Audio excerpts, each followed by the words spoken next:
He removed the mirror his grandmother had forbidden him to touch his entire life. Behind it was a hidden entrance. What he found inside made him call the police. Subscribe to the channel and write in the comments which country you're watching from.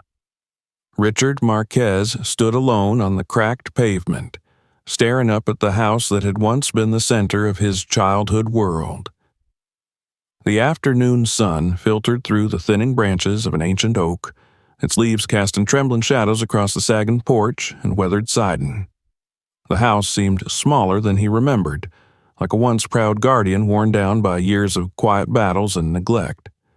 The yard was overgrown, weeds bursting through the gravel walkway, brush climbing over the remnants of a rusted chain-link fence.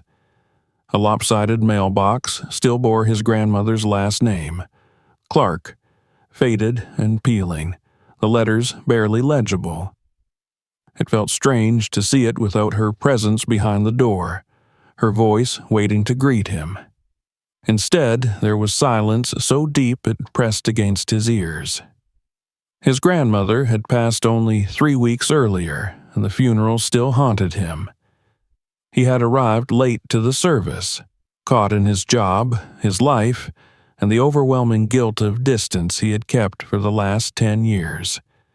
She had been the only family he had left after the death of his parents when he was still a young boy. She raised him sternly, but with a fierce love that was often hard to decipher. She wasn't the kind of grandmother who baked cookies or laughed easily. She was watchful, wary, always paying attention to the shadows others pretended not to see. And she had rules that sometimes made sense, and sometimes felt like walls built to keep the world away. Above all, she had rules for her home, especially the rule about her bedroom. He could remember every warning word as if she were standing beside him now, her voice taut and unyielding. "Don't go into my room unless I tell you. Don't touch the mirror on that wall. Ever." Back then, he had obeyed willingly, too frightened by the intensity in her eyes to disobey.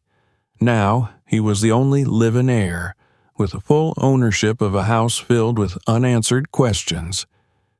He took a slow breath and stepped onto the porch. The boards groaned beneath his weight, complaining as though they resented being disturbed after settling into stillness. He pushed open the front door, and a wave of stale air greeted him. Dust, aged wood, cleaning chemicals, and something subtly floral that reminded him of his grandmother's perfume. It was as if time had stopped functioning the day she left the world. His eyes adjusted slowly as he entered the living room. The curtains were still drawn, filtering the sunlight into muted gold that touched the furniture like gentle fingers. The decor was frozen in a different era. A crocheted blanket draped over the couch, a television perched on an old rolling stand, framed photographs arranged neatly above the fireplace mantel. He paused before those photos. There was one of him at 8 years old holding a soccer ball, another of his parents smiling in front of a picnic blanket, the summer before the accident that ended everything. He touched the edge of the frame, guiding away a layer of dust. A deep ache squeezed inside him. He wondered if his grandmother had looked at these photos often in her final years, longing for the laughter that once filled these walls. He continued through the house, his footsteps stirring tiny clouds of dust that sparkled in the muted light. The kitchen was just as he remembered. Brown cabinets with loose handles, a refrigerator covered in magnets from grocery stores long closed, a worn linoleum floor with cracks like lightning strikes. He brushed his hand over the countertop where she used to prepare collard greens and cornbread. She would hum softly while cooking, but always stopped when she noticed him listening, as if music was her one vulnerability she couldn't allow anyone to see. As he walked down the narrow hallway, he glanced into what had been his childhood room, The door creaked as he pushed it open. Everything was intact, eerily preserved. His old books stacked on a shelf, posters of basketball legends curling at the edges, his small bed still made with a navy blanket. A small part of him felt comfort in this frozen familiarity, yet another part felt exposed, as though he had stumbled into a memory that wasn't meant to be revisited. It hurt to think she had kept this shrine of his youth intact for so long, even after he stopped coming around. But it wasn't this room that pulled at him. It was the one at the end of the hall, the one that had always been off limits. Her bedroom door stood slightly ajar, the first sign of casualness he had ever seen in relation to that sacred place. He hesitated before touching it, old habits of obedience flooding back with surprising force. He pushed gently, and the door opened into a room cloaked in stillness. A large bed dominated the space, its quilt tucked neatly as if awaiting someone who would never return. On the nightstand sat familiar objects: her Bible, a pair of reading glasses folded carefully, a bottle of pills sealed and untouched. The curtains here had been drawn too, leaving the space dim and cool. But his attention was pulled instantly to the far wall. The mirror, it was even larger than he remembered, tall and rectangular, framed with dark wood carved into intricate patterns. It looked ancient, like something rescued from a mansion or a forgotten church. The glass was so clean it reflected every detail with hard clarity, making the room seem both more spacious and more confining. He stepped closer and noticed thick bolts securing the frame directly into the wall. Strange. Who bolts a mirror like this into place? And why so firmly? A shiver crawled up his spine before he could rationalize it. He remembered the way she would look at the mirror, how her eyes would flick toward it as if checking something, and always with caution. He forced himself to look away and turned his attention to the rest of the house. The place needed work. Electrical issues, plumbing repairs, fresh paint everywhere. Selling it as it was would barely bring in enough to cover his grandmother's debts, much less give him a chance at a clean start. He had loans to pay, a job that never paid enough, and a desperate need to move forward in his life. Fixing the house was the only option. He told himself that was the mature, responsible decision. But now that he stood here, surrounded by memories stronger than he'd expected, doubt began to creep in. Was he really ready to tear apart the last physical connection he had to the only person who had remained after his world shattered? The only person who, even through silence and strictness, had loved him fiercely? He rubbed his forehead, feeling an unexpected sting behind his eyes. He didn't want to mourn anymore. Mourning was exhausting, and he had lived too long with grief as his shadow. His phone buzzed in his pocket, a reminder from work about upcoming deadlines, the very pressures that had kept him away from her as she grew older. He silenced the notification and tucked the phone away, forcing himself to breathe evenly. No more looking back. The house was his now, and it was time to make practical decisions. The doorbell suddenly rang, jolting him. Startled, he walked to the front door and peered out. A woman from across the street waved nervously, clutching a grocery bag. Her gray hair was cropped close, and she wore a pastel sweater too thin for the season. He opened the door slightly, keeping his voice polite. She gave him a soft, unsettled smile and introduced herself as Mrs. Grant, a neighbor who had known his grandmother for decades. She didn't step closer, as if invisible boundaries kept her rooted to the sidewalk. Her eyes darted to the house's windows before settling awkwardly on him. She offered condolences, but her voice wavered as she spoke, like grief wasn't the only emotion weighing on her. Then she asked quietly if he planned to stay long. The question wasn't casual. It sounded like worry disguised as curiosity. When he told her he would be here for a while, working on the place, she nodded slowly, lips tightening. "Just be careful in there," she said, her gaze drifting toward the upper windows again. Before he could ask what she meant, she turned quickly and shuffled away, almost trembling. Richard stood frozen, watching her until she disappeared into her house. The unease in her voice, the way she refused to come near the porch, all of it settled inside him like a cold stone. He wasn't someone who bought into superstition or nonsense. He believed in what was real, what could be explained. But the longer he stood there in the doorway, the more the silence around the house seemed to pulse. He stepped back inside and closed the door carefully. The lock clicked too loudly. He returned to the hallway and looked again toward his grandmother's bedroom, feeling an inexplicable tension building inside him. That mirror, those bolts, that rule she clung to so intensely. What had she been trying to protect? Or what had she been trying to contain? He lingered there, caught between logic and the growing pull of curiosity. He thought of the mountain bills and the opportunity this house represented.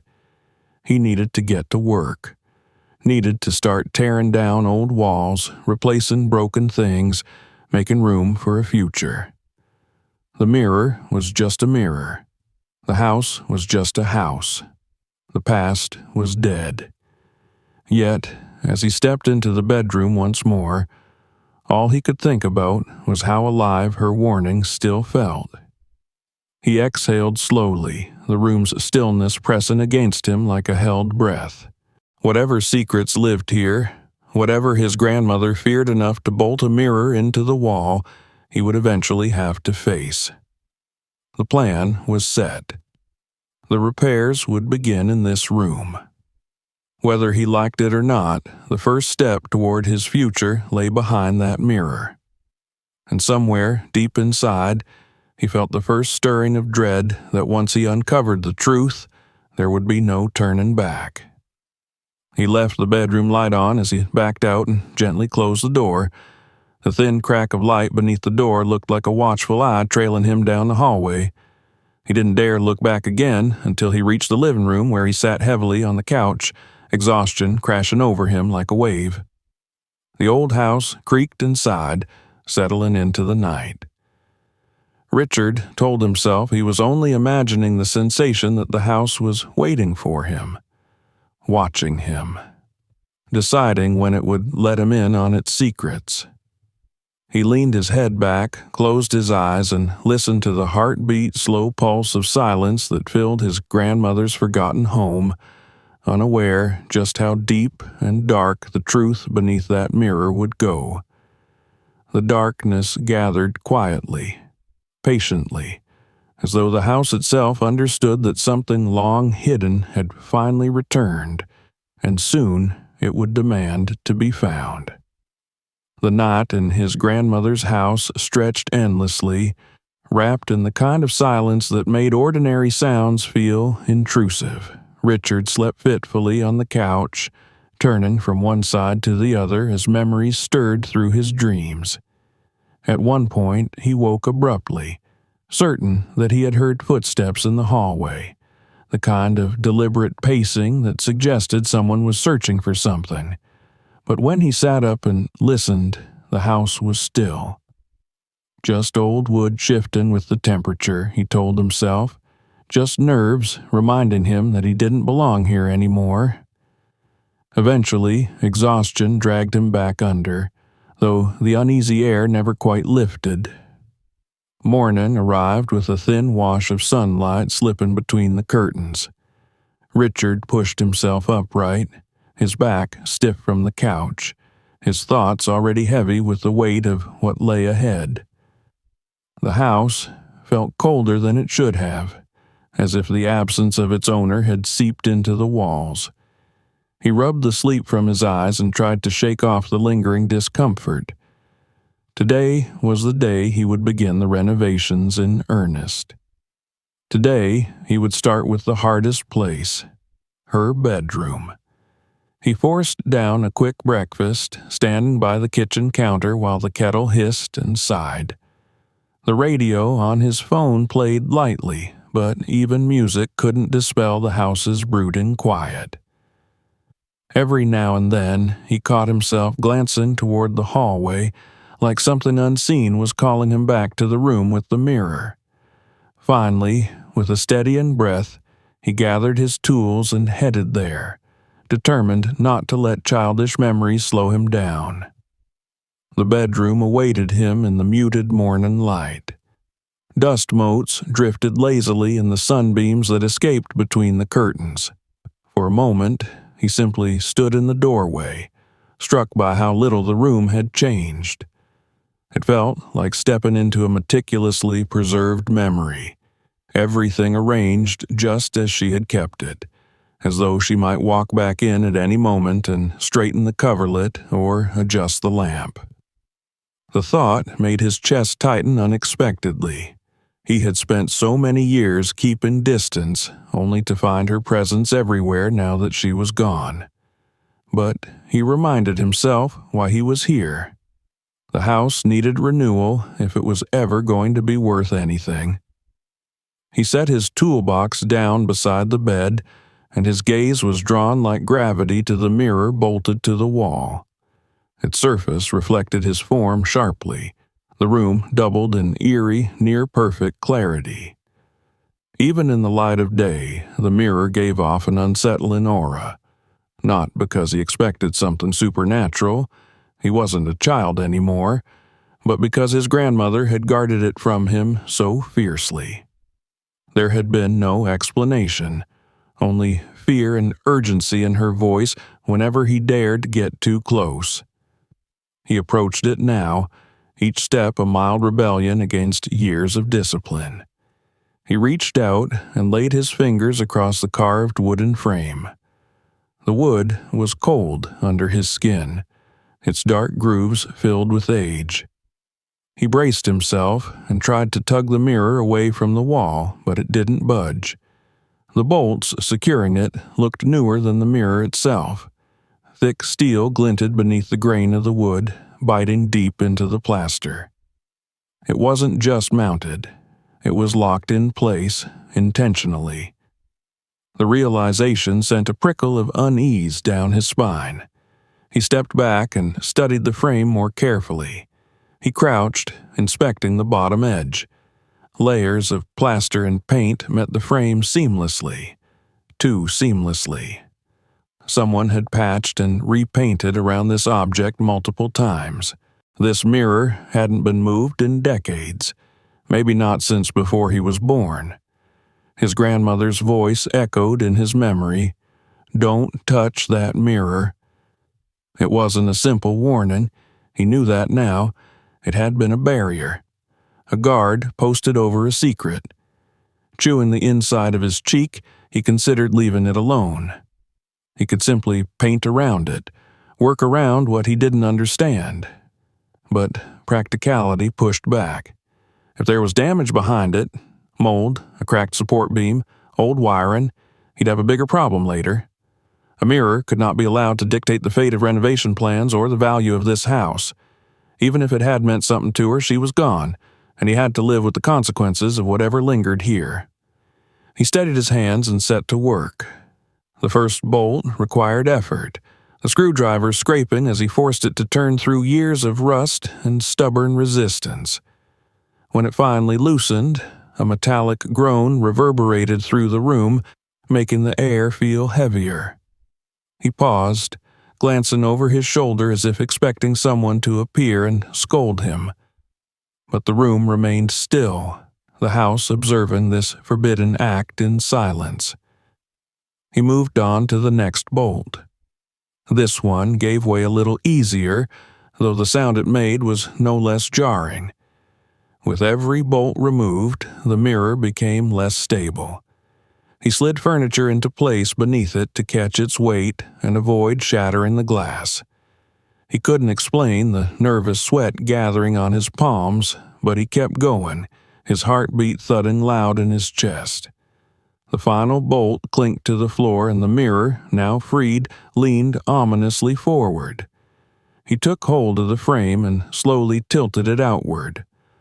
A puff of dust spilled into the air, catching the light like drifting embers.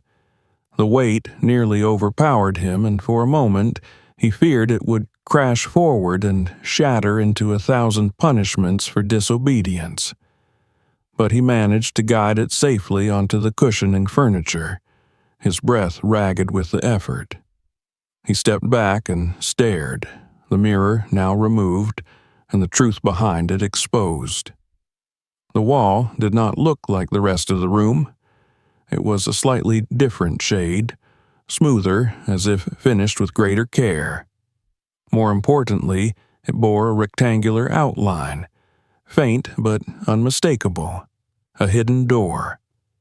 His pulse quickened. He reached out and traced the uneven edges, feeling where the plaster met the frame of something concealed. At the bottom, a small seam separated slightly from the rest of the wall, like a secret trying to reveal itself. He swallowed hard. Curiosity pulled at him relentlessly, even as anxiety pressed down with equal force. He searched the edges until he found it, a latch buried under a thin layer of paint. He scraped the brittle coating away until the metal revealed itself. It looked almost new under the old paint, as if someone had maintained it regularly. Someone who wanted this hidden space secure but accessible. His fingers tightened around the latch. He paused, looking around the bedroom one more time. Nothing stirred. The sunlight held steady. The air was still. Only his own pulse beat like a warning. But he had come this far. There was no turning back now. He pulled. The latch clicked sharply, and the panel popped forward. Cold, rushing air greeted him, carrying a scent of earth and forgotten things. The narrow entrance yawned open, revealing a vertical steel ladder trailing downward into darkness. He grabbed his flashlight from the toolbox, flicked it on, and aimed the beam inside. The light barely penetrated the gloom. The ladder looked old but sturdy, disappearing into a shaft that seemed to drop much deeper than the house should allow. He hesitated at the threshold. His grandmother had kept this hidden for a reason, and she had done everything she could to ensure he never discovered it. The weight of that truth pressed against his chest, tightening his breath. But standing at the edge of a mystery that had shaped his entire life, he couldn't simply walk away. He placed one foot onto the first rung. The metal groaned under his weight, reverberating up the walls like a whispered dare.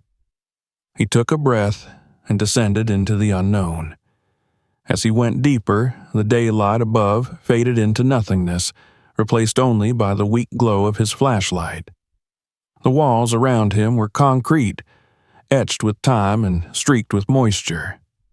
The air felt cooler, denser, tinged with the metallic scent of old machinery. Each rung of the ladder creaked but held firm, urging him downward until his feet finally met solid ground. He turned slowly, raising the light to reveal the space before him. It opened into a wide, bunker-like room, its ceiling low and reinforced with steel beams. Rows of dusty shelves lined the walls, filled with boxes and case files. Old equipment sat on tables, radios with cracked dials, stacks of VHS tapes, black and white monitors that looked like relics from another age. There were notebooks, too, their pages yellowed, corners curled. Charts and city maps were pinned haphazardly, covered in markings and dates, like the obsessive research of someone who feared forgetting even the smallest detail. Richard stepped forward cautiously, his shoes stirring a veil of dust from the floor. He swept the beam of his flashlight across the room and caught sight of photographs pinned in clusters on the wall to his left. He approached them slowly. Dozens of faces stared back at him. Men, women, teenagers, children, some smiling, some caught mid-expression. Beneath several of them were handwritten notes. Missing, case closed with a question mark, identified but never found. His heart hammered. He recognized a few, faces he had seen on old flyers when he was young, faces of people whose disappearances had been whispered about in the neighborhood with fear and resignation. People no one ever saw again. And then his breath caught in his throat. At the center of one cluster hung a photograph he knew all too well. His parents, captured in a candid moment shortly before they died. His mother's warm smile and his father's easy stance brought a sudden burn of tears. Beneath their photo, his grandmother had scrawled notes, details he had never known existed, police reports, witness accounts, conflicting statements, words circled angrily, not accidental. The room spun for a moment as he tried to ground himself. His grandmother had built this underground watchtower of truth. She hadn't simply been strict or paranoid. She had been preparing, documenting, protecting him, because she knew something real, something dangerous. The flashlight trembled in his grasp as the enormity settled in. This secret wasn't just about a mirror or a room. It was about lives stolen, stories buried, families torn apart. It was about the lie he had believed for years about his parents' death. His grandmother's warnings weren't madness, they were fear. Fear of what might come for him if he uncovered what she had spent decades fighting alone. Richard stepped back, his breath shallow, his thoughts racing. He stared into the dark corners of the room, imagining her coming down here quietly at night, writing in those notebooks with trembling determination, knowing she couldn't stop the past, but maybe, just maybe, she could save the future. He looked back up toward the ladder, a sliver of daylight peeking down the shaft. It felt impossibly far away. He realized the world he thought he knew had cracked open, revealing a truth far more complicated, painful, and dangerous than he ever imagined. He wasn't sure yet what to do or who to trust, but he knew one thing now with absolute certainty. His grandmother had not simply left him a house, she had left him a mission, and as long as he stayed here, he would be crossing a line from which there was no turning back. Richard lingered at the foot of the ladder, staring into the vast, dim chamber that lay hidden beneath the house he once believed he knew so well. The air felt heavier here, dense with the presence of secrets long buried and fiercely guarded. The silence was overwhelming, broken only by the low hum of his flashlight and the faint, distant echo of the house settling above him. He stood motionless for a long moment, trying to convince himself that this wasn't some fever dream or delusion born from grief and exhaustion. But the cold concrete under his shoes, the stale scent of old paper and rusting equipment, every sense assured him that this place was real. Here was something his grandmother had devoted her life to, something powerful enough to make her hide a full bunker beneath her own home and bolt it away behind a mirror. His heartbeat pounded hard in his chest as he forced air into his lungs and stepped deeper into the room. Shadows shifted along the walls as his light moved, revealing details that grew more disturbing with each discovery. Tables were cluttered with film reels and cassette players, their cords coiled like snakes.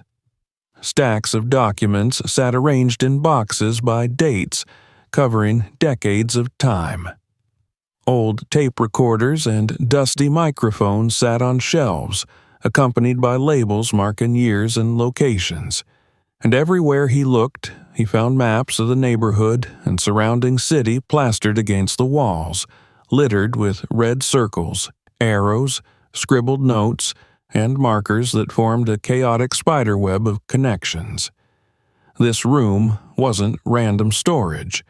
It was meticulously curated, an archive of something that mattered deeply to the person who had built it. He moved closer to one of the maps, squinting at the dates. They ranged across years of his childhood, with some even predating his birth. His grandmother had quietly documented the lives, and likely deaths, of others while raising him under the same roof.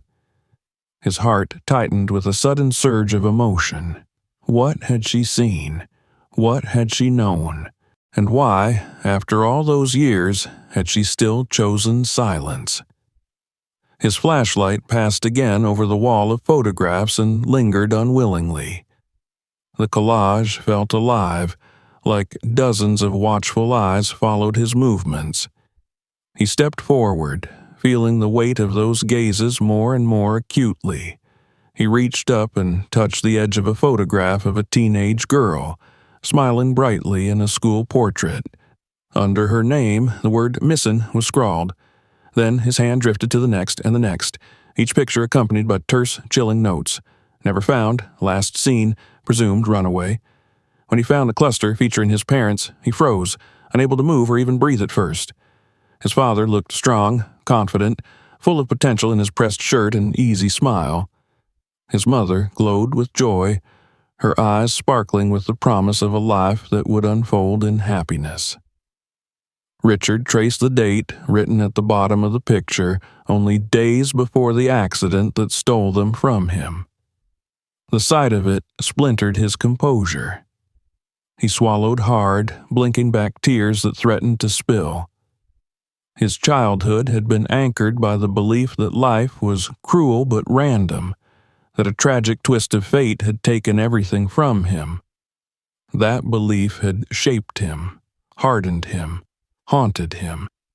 Yet here, before him, evidence suggested it was not fate at all. It was a choice made by someone who believed they could destroy a family and disappear into safety. Someone who believed they could silence witnesses forever. The walls seemed to close in around him. His flashlight trembled.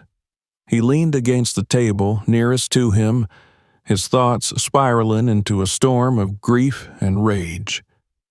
How long had his grandmother lived with this burden, unable to speak it aloud? How much fear had she swallowed down while raising the last surviving member of their family? He noticed a familiar object on the edge of the table, his grandmother's distinctive handwriting on a worn notebook. Carefully, he picked it up and flipped through the pages, discovering entries detailing suspicious activities in the neighborhood. She had cataloged strange cars that parked under the cover of night, men lurking near playgrounds and storefronts, families who vanished without a trace. Every entry was organized and dated, sometimes accompanied by photos or receipts stapled to the pages. His grandmother hadn't been paranoid. She had been vigilant. As he read further, he found a section devoted entirely to his parents. There were snippets of interviews she had conducted with neighbors, notes from meetings she had arranged in secrecy, and copies of police documents that didn't match the official statements he remembered seeing as he grew old enough to ask. Names of officers and local officials appeared throughout. Some crossed out with red ink as though she'd discovered their involvement and condemned them silently.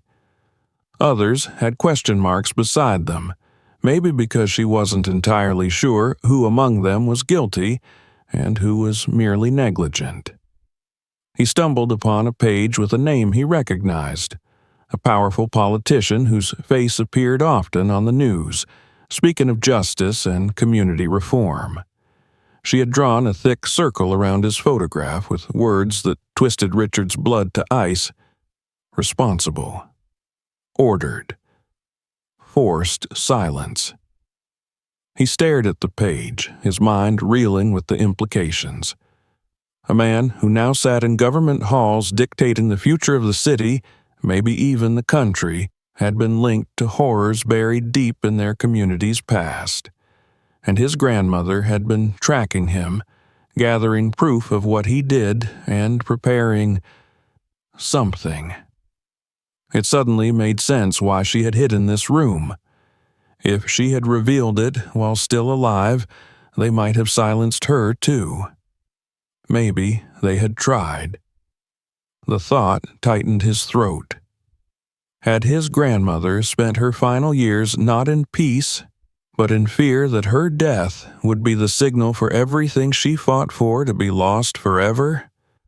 That all the evidence she collected, all the sleepless nights spent gathering stories and monitoring suspects would vanish with her? He clenched his fists. He couldn't allow that to happen. He eased the notebook shut and continued scanning the room. At the far end, he found a cluster of electronic devices positioned together, a wall-mounted monitor, several small security cameras, and a set of reels for live recording. Dust blanketed the equipment, but the organization suggested they hadn't been abandoned. Not truly. Tangled cords told the story of constant rearrangement and upgrading over the years. It wasn't hard to imagine his grandmother down here, sitting in the glow of that screen in the dead of night, watching someone, waiting for the moment when truth would expose itself. Richard shined his light on a stack of cassette tapes labeled by street names he recognized. The homes where he had played as a kid, streets where his school bus had dropped him off, familiar corners where he'd once bought candy from local shop owners. That realization, she had been watching everywhere, not out of distrust but out of protection, brought a fresh wave of emotion to his chest. The love in that devotion was staggering. She hadn't been cold, she had been carrying the weight of an entire community alone. The deeper he ventured into the room, the more he felt like a trespasser in a sacred place. Every box was a graveyard of lost stories.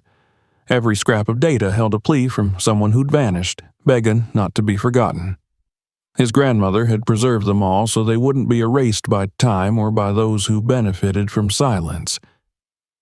Opposite the latter, a thick steel door loomed in the wall. Richard approached it cautiously. It was heavier than the hidden entrance upstairs, reinforced and sealed with manual locks.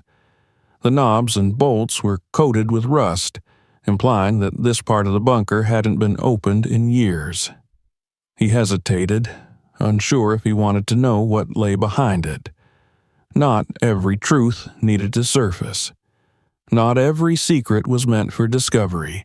But then again, this room existed because his grandmother refused to accept ignorance, because she knew the cost of not knowing. He steadied himself and gripped the wheel-like latch. It refused to move at first, groaning as if objecting to being disturbed. He applied more force, using his full weight, until finally the lock jerked and the mechanism gave way. He pulled the door open just enough to cast his flashlight beam through the gap. Inside was a smaller room, far more clinical than the rest. Metal filing cabinets lined the walls, labeled meticulously with numeric codes and dates. There were locked drawers with warning stickers that spoke of classified information. On a desk near the center sat another set of folders, arranged in a neat pile as if awaiting her return. But the most unsettling discovery was the projector aimed at a roll-down screen, frozen mid-frame, and the image still faintly visible on the screen. It was his parents' house, their old driveway, the side of their home. His home. His breath hitched. He stepped fully inside, drawn to the screen like a moth to flame. He inspected the dusty projector, resisting the urge to wipe away what appeared to be fingerprints still fresh on its surface. He hit play. The machine sputtered to life with a low whir, and the image brightened. he saw figures moving through shadows. A man approached the house, glancing around before lifting an object into the trunk of a car. Another man followed moments later, carrying something wrapped in a sheet. Richard felt his knees weaken. The date stamp in the corner of the screen matched the night of the accident that had claimed his parents. The truth stood before him and roared so loudly inside that he couldn't hear anything else. His parents hadn't died in an accident. They had been murdered. They were silenced for what they knew. And his grandmother had captured the proof. For a moment, he couldn't do anything but stare, the image flickering in front of him like a nightmare trying to escape into the waking world. His vision blurred as he imagined his grandmother alone down here, replaying that night repeatedly to gather every detail she could while raising him upstairs unaware. When he finally forced himself to breathe again, he stepped back into the main room, switching off the projector. He needed fresh air. He needed to think. The ladder loomed ahead, and he made his way toward it, his legs weak and his heart thrashing violently. The climb back to daylight felt longer, as if the shadows below reached for his ankles, unwilling to let him leave. He emerged into the bedroom and pulled the hidden panel shut quickly, the darkness swallowed with one firm push. The mirror still leaned precariously nearby, leaving the raw secret exposed in plain view. Had anyone else known? Had someone been watching for this moment? A sudden chill rushed through him as if the air was warning him. Knowledge came with a price. He pushed the mirror back just enough to cover the panel temporarily, though not fully secured. His mind was too disordered to worry about careful concealment right now. He needed space. He moved out of the room and leaned heavily against the hallway wall, dragging his hands over his face. The house seemed to pulse around him. His grandmother's presence felt tangible now, guiding him, urging him to continue as carefully as she once had. He inhaled slowly, letting the shock settle bit by bit. What he had found was not just a private obsession, it was evidence, a battlefield of history, a lifeline to justice. He made his way to the living room and collapsed into the couch, still clutching the notebook. His thoughts raced too fast to grasp fully, but one thing was clear. This wasn't truly the beginning of his journey. It was the continuation of hers, and just as she had protected him silently for years, he would now carry and protect the truth she had entrusted to him, because whatever waited behind those secrets was still alive. And it would not welcome the light. Richard did not sleep that night. He sat in the living room with the lights off, the notebook open on his lap, and the projector's images replaying relentlessly in his mind. Every time he closed his eyes, he saw the shadows of those men, the wrapped shape carried from his childhood home, the silent conspiracy that had stolen his parents away while he slept upstairs unaware. It felt like his memories had been rewritten in real time, truth erasing the comforting lies he had clung to for decades. The house was quiet around him, too quiet. The walls seemed to hold their breath as if waiting for his reaction. He glanced towards the hallway again, the darkness at the end of it deepening, narrowing into a void. Behind that void lay a door, and behind that door lay answers that he could no longer pretend he had not seen. His grandmother had hidden her battle not out of paranoia, but out of fear. Fear of people with enough power to bury families, to silence neighborhoods, to turn tragedies into accepted fictions. She had chosen vigilance over surrender, turning her own home into a fortress of truth. The enormity of her sacrifice pressed upon him until he felt like his chest might crumble under its weight. Morning eventually broke, pale and uncertain. Richard rose stiffly, his muscles aching from tension rather than exertion. A headache throbbed behind his eyes, and his mouth was dry from a night spent clenching his teeth. He poured himself a glass of water in the kitchen and leaned against the counter, staring out the window at the street he once rode his bike down without fear. Now he wondered how many hidden histories were buried beneath those sidewalks, how many lives had been erased quietly while the world carried on above them. A movement outside caught his attention. A car he didn't recognize idled across the street, its windows tinted too dark to see inside. The engine rumbled low, steady, patient. Richard held his breath as he watched it. He tried to tell himself that people parked on the street all the time, but not here, not in a neighborhood that had emptied out over the years, not with the way the car pointed directly at his house, unmoving, like an observer waiting. He didn't dare keep staring. Instead, he stepped away slowly, chest tightening. The water in his glass trembled slightly. His fingers had begun to shake. Paranoia? Or had someone already noticed that he had discovered what was meant to remain hidden? He moved back into the living room and sat for a moment, waiting. The car didn't leave. The engine never revved. Whoever sat inside seemed committed, as if they had all the time in the world. Richard felt the walls of the house closing in again. He grabbed his phone and checked signal strength. 3 bars. Good. If danger came, he would not be alone in it. The thought offered little comfort, but it was something. Eventually, the car pulled away, slowly, almost casually. Yet he felt no relief. It wasn't the kind of departure that brought closure. It was a promise. We know you're there. He rubbed his face and stood. If he was going to make sense of everything, he needed to start where his grandmother had, collecting facts, building a clear picture of the forces she had been up against. He returned to the hidden room and descended once more into its shadows. The ladder creaked beneath him, the air chilling as he went deeper, but his resolve grew more solid with each rung. He wasn't just searching for answers now.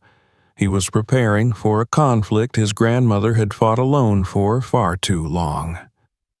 He began carefully reviewing her notes, creating his own understanding of the chain of events.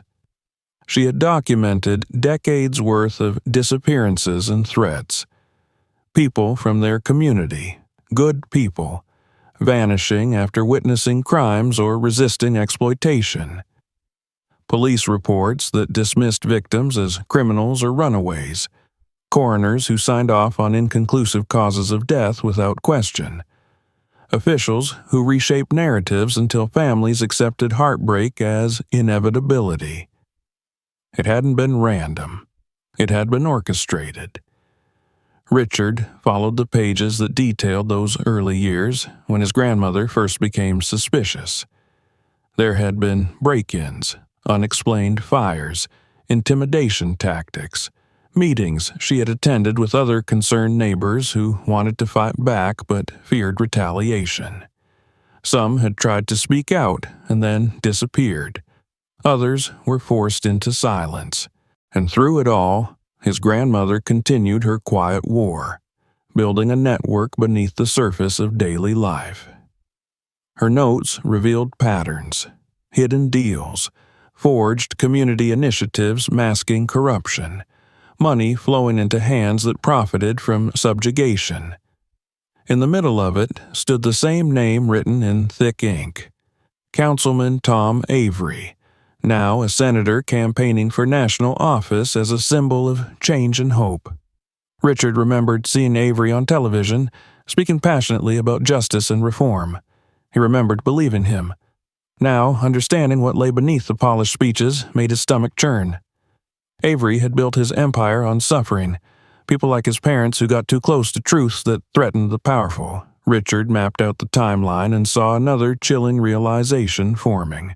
His grandmother's investigations intensified the same year his parents died. Their deaths weren't just casualties. They were warnings. And she must have known all along. The sheer courage it had taken for her to continue after losing her own child was staggering. She had lived each day carrying that pain while also raising a grieving boy, pretending to be nothing more than a strict grandmother with old-fashioned rules. All the while, she descended into this bunker night after night, preserving proof that Avery and those who served him hoped would vanish. Richard felt tears again, not from sorrow alone, but from admiration so fierce it burned in his veins. She had fought a war without telling him because she refused to let fear define his future. She wanted him free of this darkness. Yet she left him the truth anyway, knowing that someday he would need it. He wiped his eyes and steadied his breathing. The question now was what to do with everything she had left him. He turned to the desk that held the most recent documents, wanting to know how far she had gotten in her plan.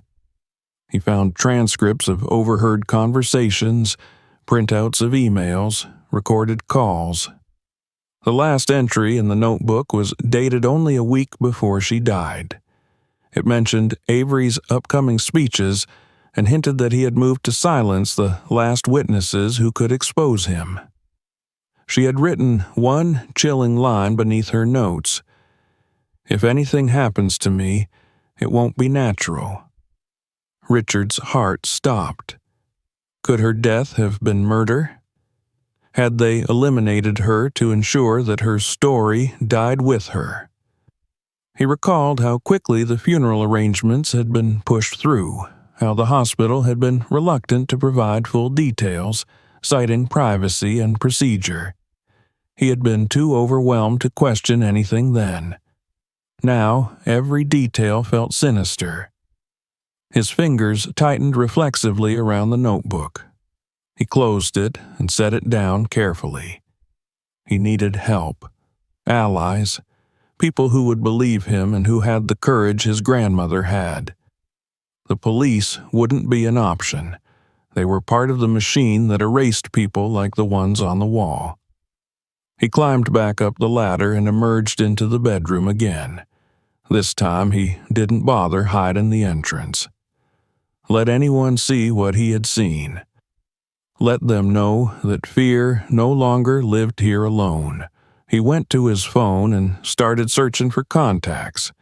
Journalists known for exposing corruption, activists who had battled against the same forces his grandmother had. He wasn't sure who would answer or who might dismiss him as delusional, but he had documentation. He had evidence. He had purpose. The phone rang as he waited. His pulse picked up with each ring. Finally, someone answered. A woman introduced herself, her voice calm but alert. Richard explained carefully who he was, what he had found. He didn't expect her to believe him immediately, but she didn't hang up. She listened. And when he paused, she asked thoughtful questions, noting details he hadn't even yet processed. She asked to meet him, to review the documents, to help figure out the next steps. The relief he felt was almost overwhelming, but he kept his voice steady. They arranged a time for the next day.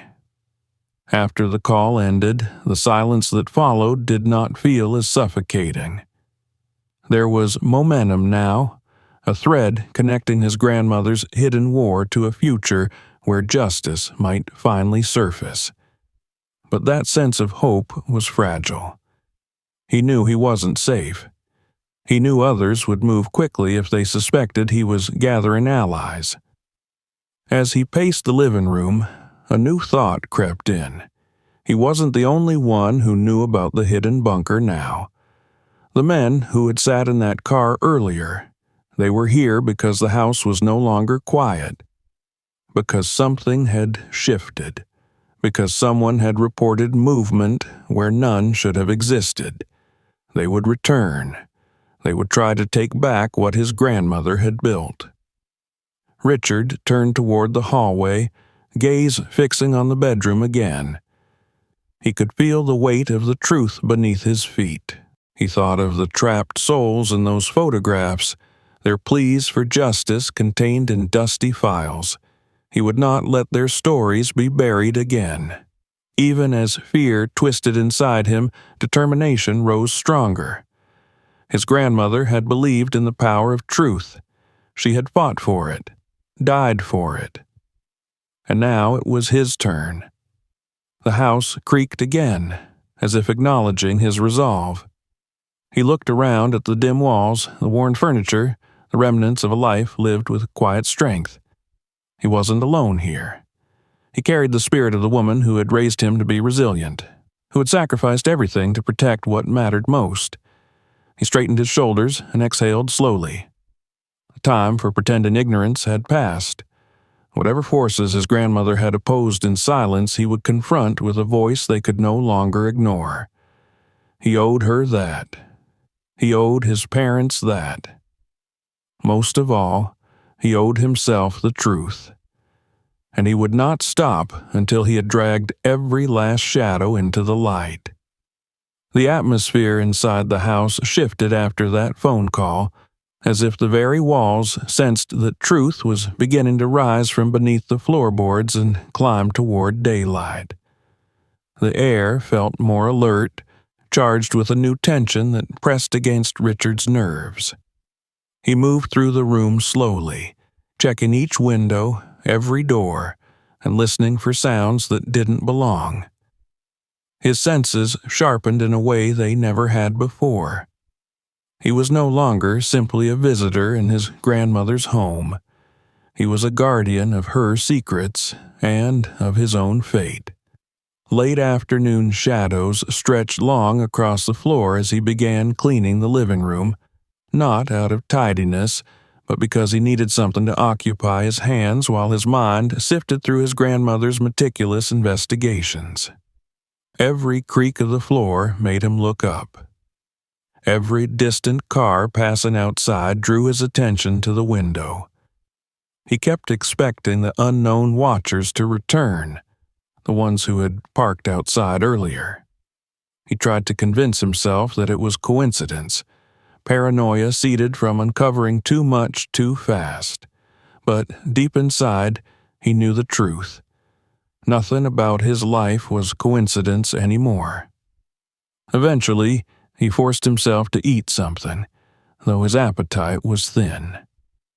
By the time night fell, exhaustion tugged at his body, but his mind refused to rest. He took a blanket from the closet and settled onto the couch again. He didn't want to sleep in the bedroom, not while the hidden entrance lay exposed beneath the mirror, not while danger lurked unseen beyond the walls. Sleep took him in unsettling fragments. He drifted through shifting memories, his grandmother sitting upright in her rocking chair, her stern eyes darting toward the bedroom and that mirror, his parents laughing in the driveway, before the scene twisted into the silent footage he saw on the projector. Then the faces from the wall in the bunker hovered, staring at him, silently pleading. Every dream left him gasping awake, heart pounding, sweat chilling his skin. Dawn eventually came like a dull blade, offering little comfort. Though sleep had been scarce, he rose before the sun fully warmed the horizon. He brewed strong coffee and took his cup with him to the back porch. The yard was overgrown, the fence barely standing, but the grass glistened with beads of dew that sparkled like tiny promises. The stillness didn't feel peaceful. It felt like a held breath. He checked the street. No car this time. For the moment, he was alone, or so he hoped. He returned inside and began organizing the evidence he intended to show the journalist who had agreed to meet him later that day. But as he worked, a sudden clang upstairs interrupted his concentration. The sound came from the bedroom with the mirror. He froze. The mug nearly slipped from his hand. The house was too thick with silence for that noise to be accidental. Not wasting another second, he grabbed a heavy flashlight from the counter and made his way down the hallway, each step quiet but purposeful. His pulse hammered in his ears. When he reached the bedroom door, he paused, listening. Nothing. As if the moment he arrived, the house once again melted into stillness. He pushed the door open slowly. To his terror, the mirror was no longer leaning where he had left it. It had fallen flat against the floor, lying face up, reflecting the ceiling light in fractured angles. The panel in the wall behind it stood slightly ajar, not wide open, but open enough that he instantly knew one horrifying truth. Someone had been here. His chest tightened. His throat dried. The intrusion wasn't imagined. Someone knew the secrets hidden in the house, and now someone had crossed the line between observation and action. He forced himself forward, his voice shaky as he called out. No response.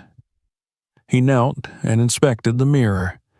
The way it lay suggested it had been moved deliberately and then dropped in haste. Footprints smudged against the floor. Dust disturbed too freshly to have been his. He swallowed hard, then turned his light to the panel and the ladder descending into the bunker. He didn't hear movement below, no breathing, no clink of equipment. But that brought no comfort. How long had the intruder been here? What had they taken? Or worse, what had they left behind? He descended the ladder with caution, each rung vibrating beneath him. His flashlight beam drifted across the underground room. Nothing looked overturned. The projector remained off, but a faint disturbance caught his eye. A drawer to one of the filing cabinets now stuck halfway open, a file missing from its row. Panic gripped him. He moved closer, scanning for the label that should have rested there. It was from a box labeled Avery, the most crucial evidence his grandmother had gathered. Gone. His knees nearly buckled. The reality was instant and brutal. The people who had caused this suffering were still powerful, still watching, and now they knew he had something they wanted destroyed. He stumbled backward, nearly tripping over a coil of wire on the floor. It felt like the room itself was shrinking around him, pressing in with suffocating darkness. His grandmother had been so careful. She had built this fortress through fear and sacrifice, and in a single night he had compromised everything she protected. Climbing out of the bunker, he slammed the panel closed and shoved the mirror back upright, securing it enough to block access temporarily. He rushed to the windows, pulling the curtains open, letting light flood the house like a plea for protection. The daylight didn't erase his fear. It only made the edges of danger easier to see. He spent the following hour calling the journalist, updating her urgently. She sensed the seriousness instantly and offered to come earlier than planned. Richard agreed. The sooner someone else saw this, the less chance there would be for the truth to be erased again. He paced while waiting. Each minute crawled by. Every creak of the house made him jump. His phone vibrated with a text from an unknown number. "Leave the house now." He deleted it without responding, but dread slithered up his spine like ice. Another message followed. "This is your last warning." His hands trembled as he placed the phone down. Now they were being blunt. A slow realization dawned. If the intruders had wanted him dead, he would already be gone. They didn't want his life. They wanted his silence. The knock came so sudden and loud that he flinched. He hurried to the door and peered through the peephole. A woman stood on the porch, clutching a messenger bag, scanning the street nervously. The journalist. He unlocked the door quickly and ushered her inside. She introduced herself and wasted no time asking to see the bunker. He took her directly to the bedroom, explaining everything rapidly: the mirror, the hidden panel, the stolen files. She recorded the entire walkthrough on her phone, documenting his discovery. When they reached the underground room, she took several photos and rifled through his grandmother's notes with practiced precision. "This is extraordinary," she whispered, eyes wide. "Your grandmother was building a case that could destroy careers, maybe even put powerful people in prison." Richard nodded, voice raw. "Someone already knows I have this. They were here last night. They took something." She looked at the disturbed cabinet, and her expression hardened. "That means the evidence here is real and dangerous." Her conviction steadied him. They spent hours scanning documents, making digital copies, building a portable archive that could survive if the physical one was compromised. She made calls, arranging for allies to meet them soon: lawyers, activists, others who could help protect and expose the truth. By late afternoon, preparations were underway. Richard felt lighter in a way, knowing he wasn't alone anymore. But beneath the relief simmered a deeper, sharper awareness. The threat was still present, and now it was accelerating. As the journalist packed her equipment to leave, she assured him that multiple copies of everything would be stored safely by nightfall. Even if the house burned down, the truth would not. That brought him some comfort. But when she drove away and the sun dipped low again, fear crept back through the cracks of the house like a returning storm. The quiet settled heavily, reminding him of the eyes watching from the darkness of the street. He double-checked every lock, stacked furniture against the doors, sat on the couch with a baseball bat within reach. He tried to read his grandmother's notes again, but the words blurred through exhaustion and dread. Night fell fast. Hours passed in tense silence, until a snap echoed from the side of the house. Richard bolted upright. The bat almost slipped from his sweaty grip. His breath hitched as footsteps approached the porch, slow, cautious, too deliberate to be innocent. He reached for his phone, hands shaking. The bat felt absurdly small against an unseen threat. Another footstep, then another. Before he could dial, the footsteps retreated. Silence swallowed the house again. He slumped back, heart racing so violently it hurt. They weren't going to strike tonight. They weren't here for violence, not yet. They were letting him know they could reach him whenever they chose. Fear was their weapon. Silence was their goal. Richard wiped his forehead with his sleeve and tried to steady his breath. The intruders hadn't come to finish anything. They had come to remind him that everything had just begun. His grandmother had lived with this terror for decades. Now it was his turn, and no matter how deeply fear rooted itself into his bones, he knew one thing more clearly than anything else. He would not let them win. Not while he still had breath to fight.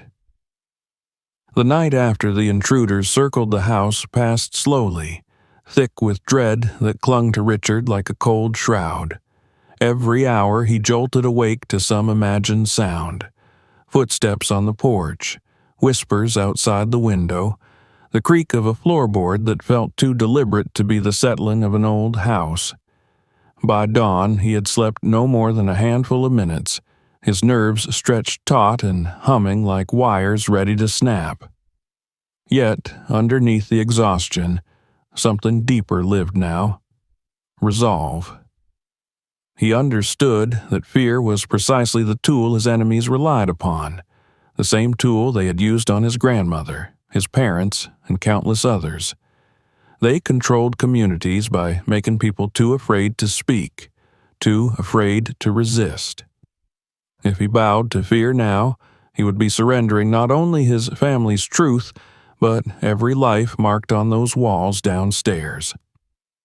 Morning arrived gray and muted, clouds thickening overhead, as though even the sky braced itself for what would unfold. Richard brewed coffee and sat at the kitchen table with the remnants of his grandmother's notebook, flipping through its pages as if gathering strength from her handwriting itself. Her notes felt alive, a whisper of her guidance reaching across time. He imagined her seated here decades before, writing by dim lamplight, each stroke of her pen fueled by a will far stronger than fear. It humbled him, inspired him, made him ache. By mid-morning, the journalist returned with 2 colleagues, a lawyer, and an activist who had spent years confronting institutional corruption. They arrived in a small, inconspicuous sedan, scanning the street carefully before stepping out. Their presence filled the house with a new energy, one that made Richard feel less alone. He ushered them inside quickly, locking the door behind them. They exchanged greetings quietly, their voices low and cautious.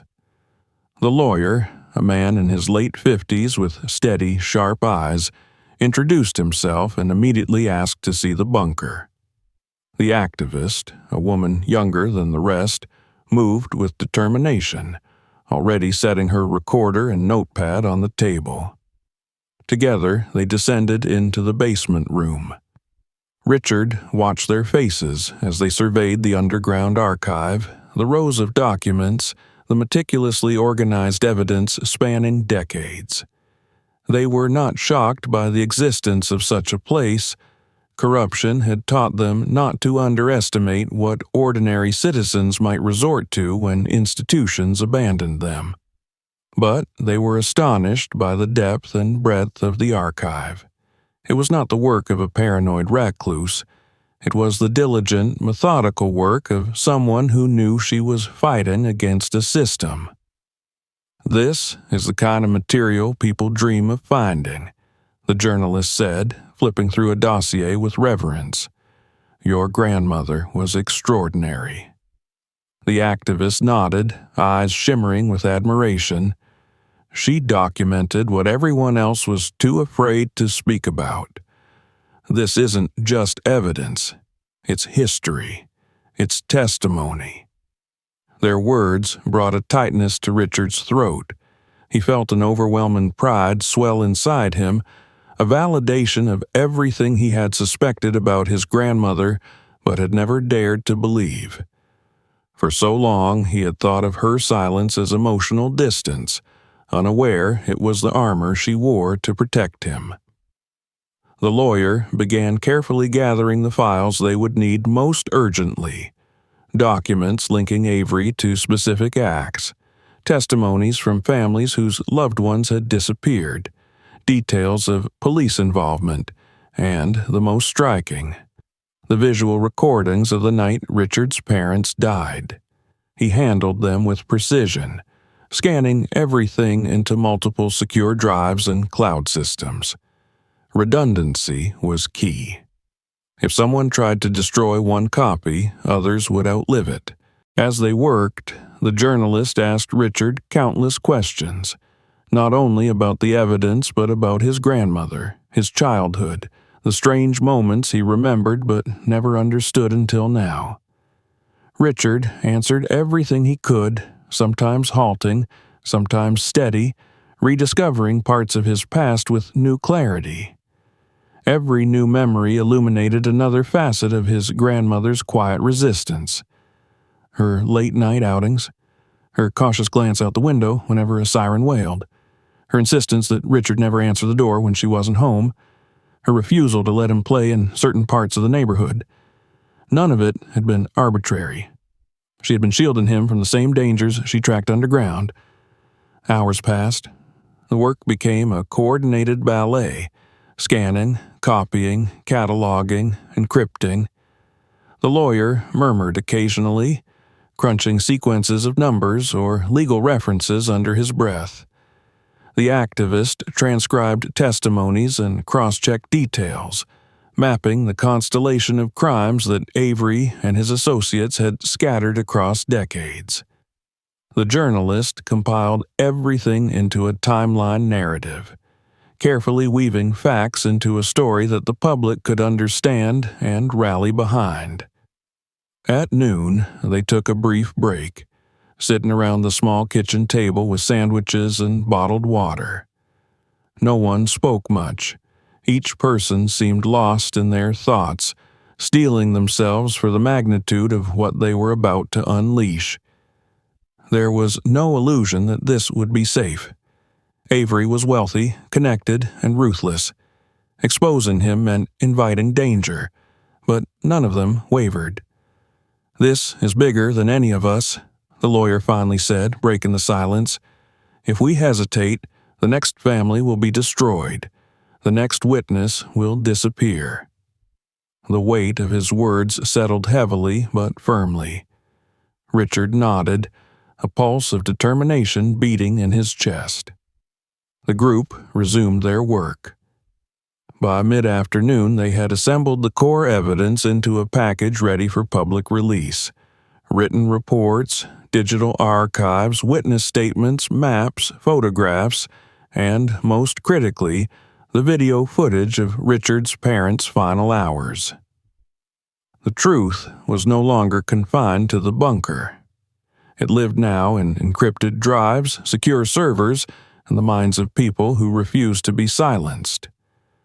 As they prepared for the public announcement, the journalist placed a hand on Richard's shoulder.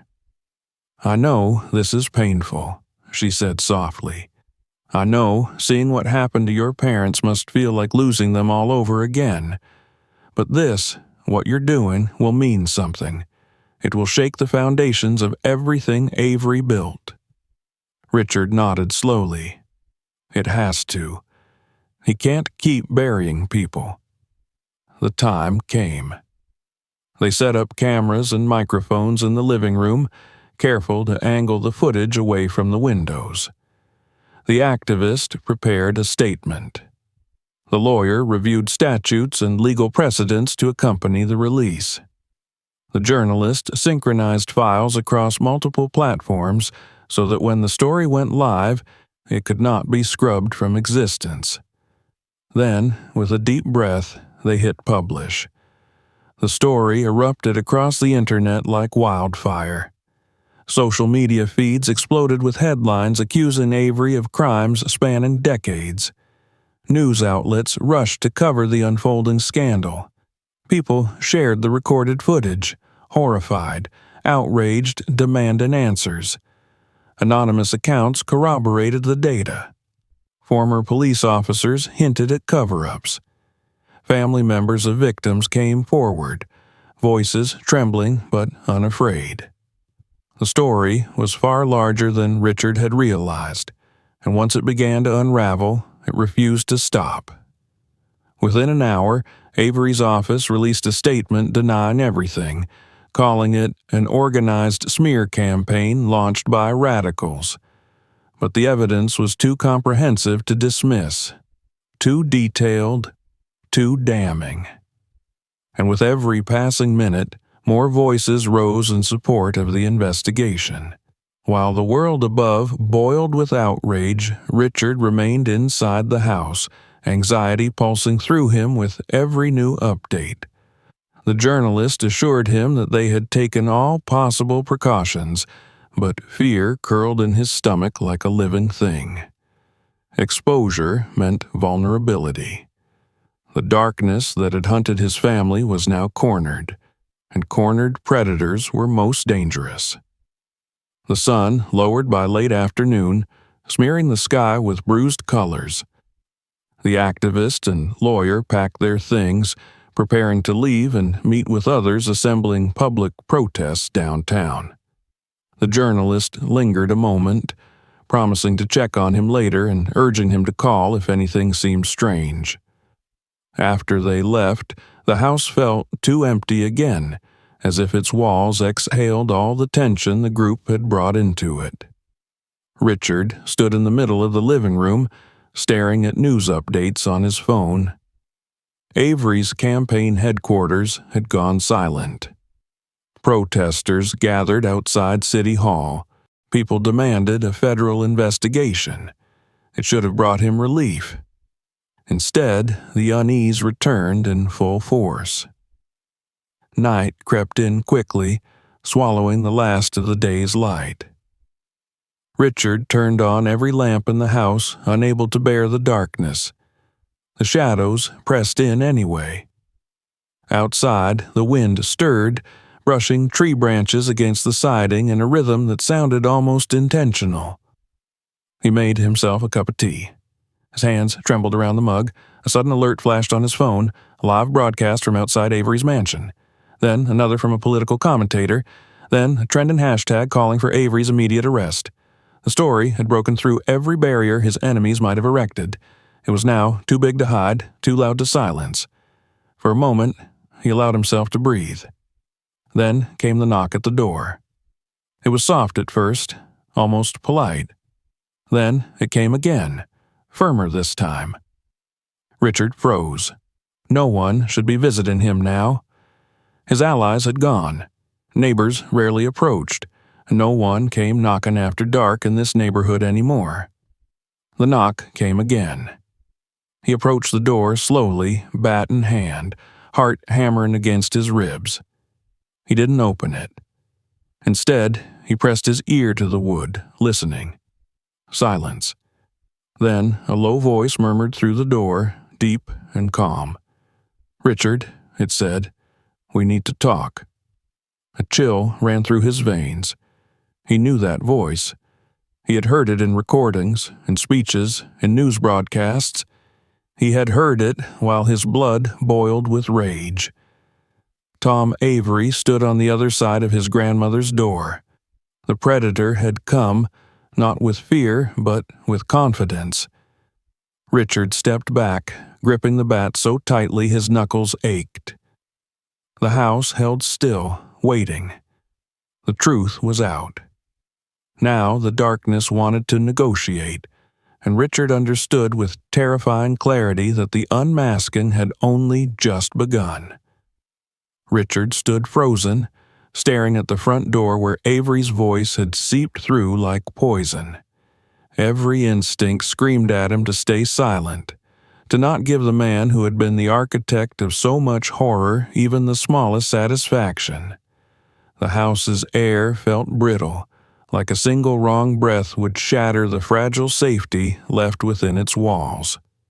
He forced his feet to carry him backward, away from the door, each step careful and quiet, as though Avery could see through solid wood.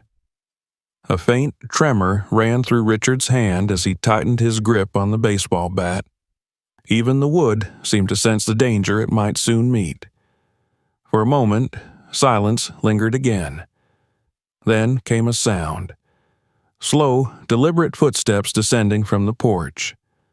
Gravel crunched under polished shoes. The car door clicked softly. The engine started, pulled away, but Richard did not allow relief to seduce him. This wasn't retreat. It was reconnaissance, a final warning.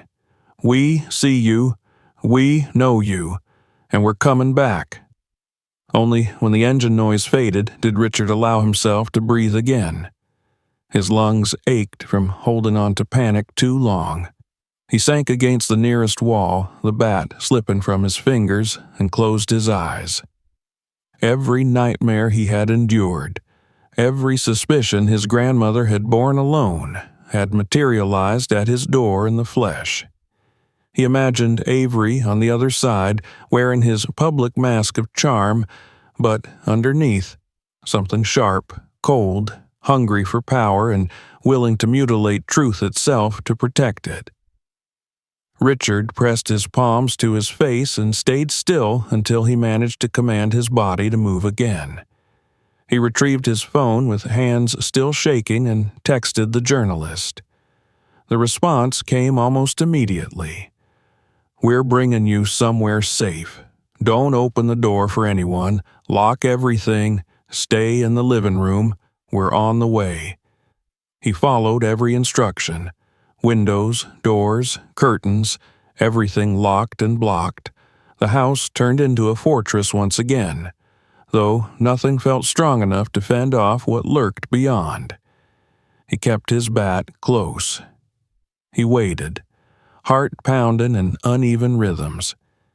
It didn't take long before headlights swept the street out front, and soft knocks tapped out a pattern she had described beforehand, so he'd recognize it.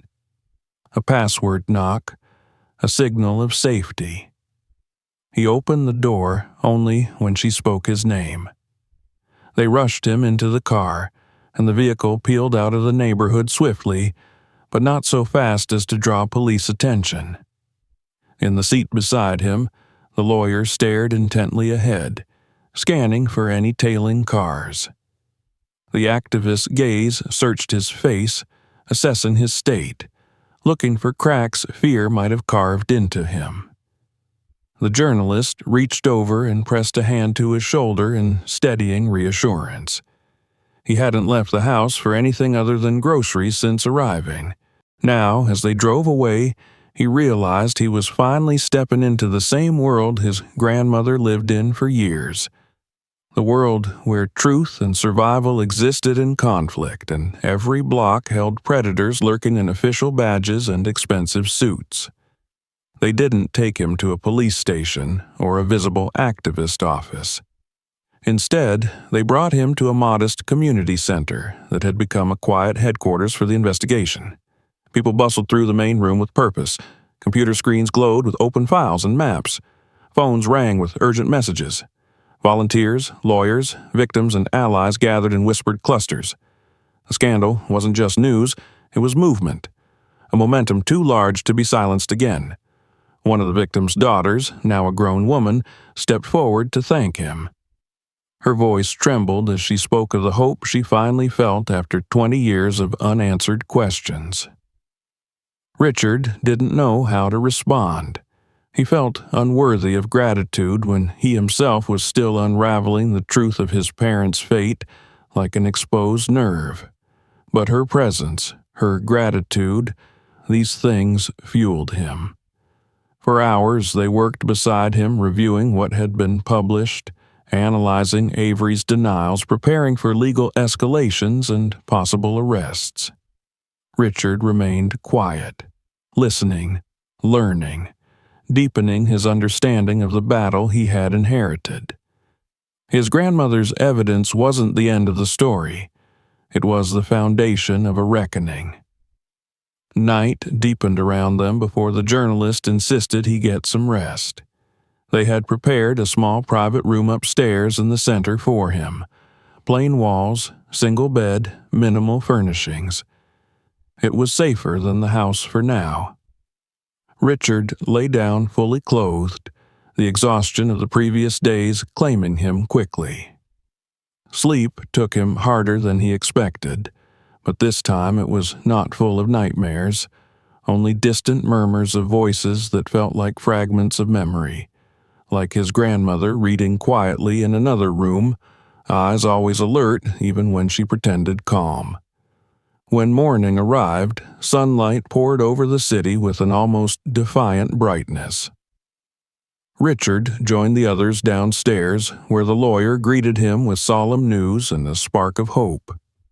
Federal investigators had now taken an interest. Several officers had been suspended pending inquiry. One of Avery's known associates had been taken in for questioning. Evidence was spreading faster than Avery could stamp it out. Every hour drew the truth further from the grave that had contained it. But retaliation also intensified. The community center received threats, emails, calls, anonymous messages dripping with menace. Protesters gathered around City Hall demanding Avery's indictment, while groups loyal to the senator angrily countered. The divide widened, tension stretching like a rope about to snap. The journalist took Richard aside and told him with soft urgency that he held more power now than anyone else in the room. He had become the symbol of the story, the man whose family's tragedy connected to everything people were now learning. Whether he had wanted it or not, people were turning to him as the voice of truth his grandmother never could be. Richard didn't feel like a leader. He felt like someone clinging to the edge of a cliff. Yet, when he thought of her, the woman who stayed silent only so he could grow strong, he knew he couldn't retreat now. They asked him to speak at the first major press conference scheduled that afternoon. He stared at them in disbelief at first. He had never spoken to crowds, much less on live television. But the idea of honoring his grandmother's work through silence felt like betrayal. He agreed. He spent the morning crafting his thoughts, reflecting on the lives pinned to the walls of that underground bunker, the laughter of children who no longer existed, the dreams of men and women whose names had been replaced by headlines labeling them missing or troubled. He remembered his parents, his father teaching him how to tie his shoes in the driveway, his mother's soft singing as she tucked him in. Their love, their light, stolen. In the afternoon, he stepped onto a makeshift stage outside the city's municipal building. A sea of faces stared back, some hopeful, some furious, some desperate. Cameras pointed toward him from every angle. Microphones crowded the podium like metal serpents. He swallowed, his palms slick despite the cool air. He began speaking slowly. His voice wavered at first, but steadied as he spoke about his grandmother, about her strength and her devotion to protect people who no one else would protect. He talked about fear, the way it governed a community, suffocating justice. He described the evidence she had preserved in secret, the proof that exposed how power had fed upon the vulnerable. And then he spoke about his parents. His voice cracked when he said their names, Michael and Angela Marquez, their identities restored after decades of being reduced to a tragic headline. He promised that their deaths would no longer be a closed case or a forgotten one. The crowd listened in profound silence. When he finished, they erupted with a roar so fierce it felt like thunder rising off the pavement. Chants filled the air. Justice for the lost. Arrest Avery. No more silence. Richard stepped away from the podium in a daze, heart pounding with adrenaline and grief and something else, vindication. The journalist embraced him. The activist squeezed his shoulders. Even the lawyer allowed a solemn smile. The people had taken the truth into their own hands. That night, the community center remained buzzing with activity. Volunteers worked around the clock to protect the digital evidence, assist families, and communicate with legal authorities. Hope and vigilance lived side by side. Richard slipped away for a moment, stepping outside into the cool air. He looked to the horizon, thinking of the old neighborhood and the house that had held his childhood, sheltered so many secrets. He realized now why his grandmother had always been so guarded. She fought an enemy that wielded both power and shadow. But now the shadows were shrinking, scorched by truth. The next day, when it was finally safe enough, he returned to her home with the journalist and several volunteers. They sealed the bunker entrance with reinforced barriers, ensuring that the archived evidence there remained protected but no longer hidden so precariously behind a mirror. They photographed everything, boxed items carefully for preservation, and removed what was needed for ongoing investigations. Richard stood in his grandmother's bedroom once more, staring at the wall where the mirror had hung for so long, guarding the truth like a silent sentinel. He ran his hand over the plaster where her secrecy had lived. The mirror stood leaned against a dresser now, waiting. He lifted it, not as a burden, but as a tribute, and rehung it on the wall. This time not to conceal anything, this time as a reminder, a remembrance. The reflection it cast now included him, not as a frightened child, but as the man she had prepared him to become. Later, in the backyard, the activist and several community members helped lay a memorial plaque under the oak tree his grandmother used to admire every morning. It bore a simple inscription in elegant lettering in honor of those who were silenced. Your stories rise again. Beneath it, smaller but no less powerful, dedicated to Eleanor Clark, whose courage lit the way. Richard placed fresh lilies beneath the plaque and whispered a promise that trembled through his entire being. "I'm still here, Grandma," he murmured, "and I won't let the truth die. Ever." He stayed there a long time, watching the wind stir the leaves above him. For the first time since he arrived, he felt at peace in this house, not because the danger was gone, but because he knew he wasn't facing it alone. The voices of those lost would no longer be ignored. Their justice had begun. When he stood again, he felt the presence of his grandmother nearby, not as a ghost of fear, but a memory of strength, guiding him into a world she had fought so hard to change. This house was no longer a hiding place. It was a beacon, and Richard would carry its light forward into every darkness that remained. If this story kept you on the edge, don't forget to hit subscribe right now. New, shocking, true stories are coming soon, and you do not want to miss what happens next.